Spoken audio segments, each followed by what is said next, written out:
বন্ধুরা, আজকে আপনাদের সাথে পরিচয় করাই দেব সেই আদিম যুগের একজন হোমিওপ্যাথিক ডাক্তার। আল্লাহ পাক ওনাকে নিয়ে গেছে, কিন্তু ওনার মাধ্যমে ওনার ছেলে এবং ওনার ভাতিজার চিকিৎসা দেওয়ার সেবা দেওয়ার জন্য আসছে। এখানে আমরা যা দেখতে পাই, এই যে একজন রুগী সমস্যা নিয়ে আসছে। রুগী এই যে মোহাম্মদ আসিফ, উনি একজন ছাত্র, লেখাপড়া করে স্টুডেন্ট। তার পাশাপাশি তার দাদার কাছ থেকে নেওয়া প্রশিক্ষণ নিয়ে চিকিৎসা দেওয়ার চেষ্টা করে। আমি আজকে দেখব সে কেমন চিকিৎসা দেয়। এই যে আজকে আরেকজন রুগী আসছে, আমরা তার সাক্ষাৎকার নেব। আচ্ছা, আপনি কি এখানে আজকে প্রথম আসছেন? না, এর আগে এসেছিলাম। আমার ঠান্ডা ভালো হয়েছিল, আবার হঠাৎ করে হয়েছে, আবার আজকে এসেছি। হ্যাঁ, আপনার গ্রামের বাড়ি কোথায়? গ্রামে চাঁদপুর। চাঁদপুর। এই যে আসিফ এখানে কতদিন যাবত চিকিৎসা দিচ্ছে? মাস 3-4। আসিফের মানে চিকিৎসায় কি মানুষ সুস্থ হচ্ছে? হ্যাঁ, সুস্থ হচ্ছে। আপনি কি আজকেও আসতেন আবার আসিফের কাছে রোগী হয়ে ডাক্তার দেখাতে? হ্যাঁ, আজকে এসেছি। আচ্ছা, আপনি কি কি সমস্যা একটু আসিফকে বলবেন, আমরা শুনবো কি কি চিকিৎসা দেয় সেটা আমরা দেখব। এই যে ভাইয়া, তাহলে আপনার নাম জানি কি বলছিলেন? রাব্বি। আচ্ছা, তাহলে আপনি এখন আমাদের ডাক্তারের কাছে আপনার সমস্যাগুলো বলেন। আমার অনেক আগে ঠান্ডা হয়েছে, ওষুধ নিয়ে গেছি, ভালো হয়েছে। আবার হঠাৎ করে ঠান্ডা লাগছে, ওষুধ দিন। নাক দেখি পানি পরে, কাঁচা পানি পরে। হ্যাঁ, পানি করে।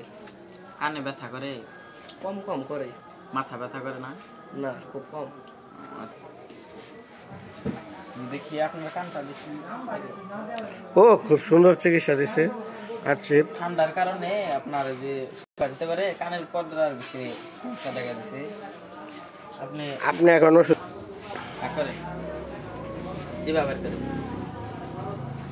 ও, এটা কি ওষুধ আসলে? কি এটা কি ওষুধ ডাক্তার সাহেব? আপনি কি ওষুধের জন্য দিচ্ছেন? এটা কি হবে? এটা ঠান্ডার কারণে নাক দিয়া ঠান্ডা না বাড়তে পারে, কান দিয়ে ওটা পারে কানের। আচ্ছা, এটা খাইলে কি হবে আর কি হবে?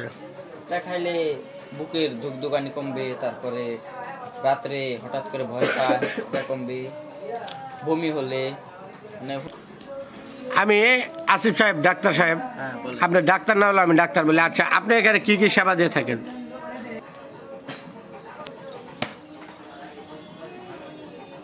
এখানে আমি স্বল্প মাত্রার সেবা দিয়ে থাকি। এই হোমিও হলটা ছিল আমার দাদার, তাকে আল্লাহ তাআলা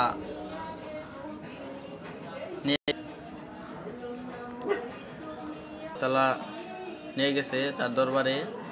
তার জন্য আমি এই হোমিও হলটাকে ধরে রাখার জন্য লেখাপড়ার পাশাপাশি আমি দোকানে তাকে ধরে রাখার চেষ্টা করতেছি।